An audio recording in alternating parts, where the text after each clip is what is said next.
Baik, aku rasa kita tak perlu sebut pun tahu. Ramai orang tahu memancing ialah satu perbuatan di mana kita menangkap hidupan air, sama ada ikan, ketam ataupun udang.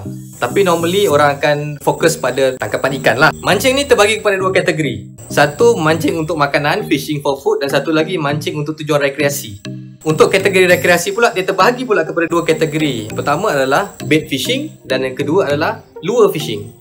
Bait fishing adalah mancing menggunakan umpan lah. Sama ada kita guna ikan hidup, kita guna cacing, umpan sebenar. Lure fishing kita gunakan artificial lure ataupun umpan-umpan tiruan. Sama ada gewang, guna jig, bulu-bulu dan sebagainya. So itu termasuk dalam kategori artificial lure ataupun lure fishing. Dalam lure fishing ada 3 kategori lagi. Ada casting, iaitu kita melempar dan kita tarik.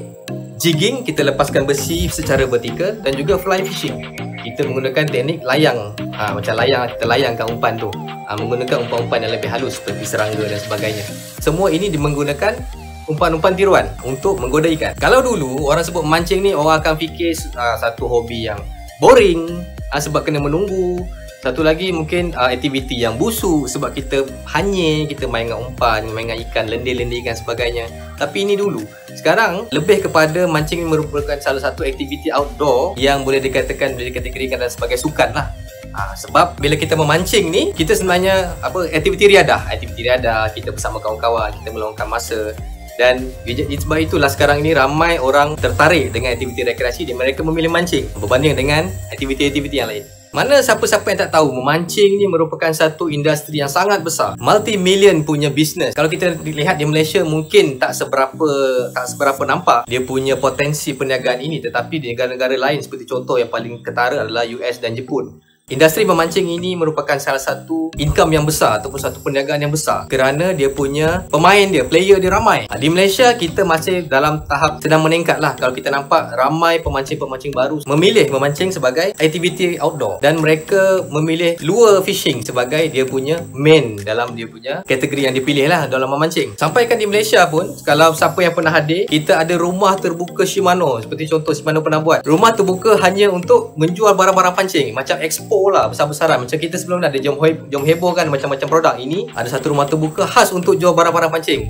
Pernah berlaku di Malaysia beberapa tahun yang lepas. Tapi sejak dia pandemik ni dia terhenti lah dia punya penganjuran dia. Dan bila semakin lama semakin popular, semakin ramai. Kalau kita tengok ramai juga YouTuber membuat konten pasal memancing, ia semakin popular, semakin mendapat tempat, semakin berpilihan pilihan. Bukan saja pemancing-pemancing lelaki yang kita dapat tarik, tetapi ramai juga ladies angler ni yang menceburi bidang hanyir ni. Maksudnya mancing ni bukanlah lagi hobi-hobi busuk kan, bukanlah hobi-hobi yang boring. Jadi kita berbalik kepada tajuk. Betul ke mancing ni hobi mahal? Betul ke mancing ni hobi level kayangan?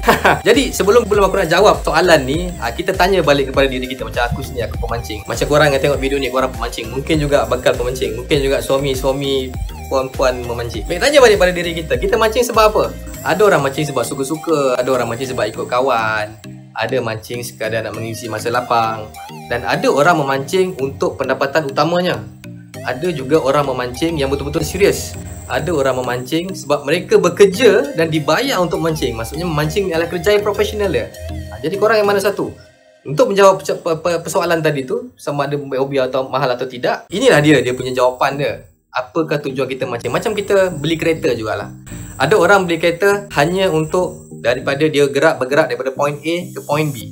Tak kisah apa kereta pun, jenis macam mana, ada aircon ke tak ada bumbung ke tak ada, tak kisah. Yang penting dia dapat sampai daripada point A ke point B.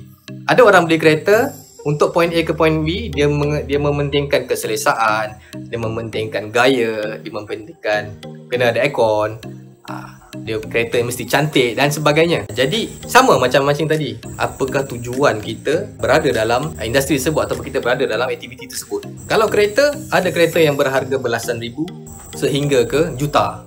Begitu juga dalam mancing. Ada reels yang berharga serendah RM10 untuk sebuah mesin pancing.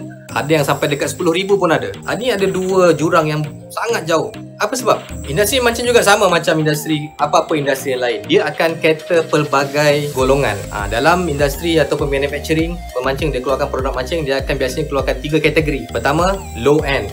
Barang yang murah-murah, harga yang rendah. Yang kedua, middle end, harga yang pertengahan. Dan juga ada yang high end, barang yang very high standard, harga mahal. Ketiga-tiga ini berbeza. Target untuk keluarkan ketiga-tiga barang ini berbeza mengikut kategori-kategori pemancing lah. Sebab ada orang yang memadai, dia pergi memancing hanya untuk memancing, dia beli reel RM10 satu set tu kan, yang teleskopik tu.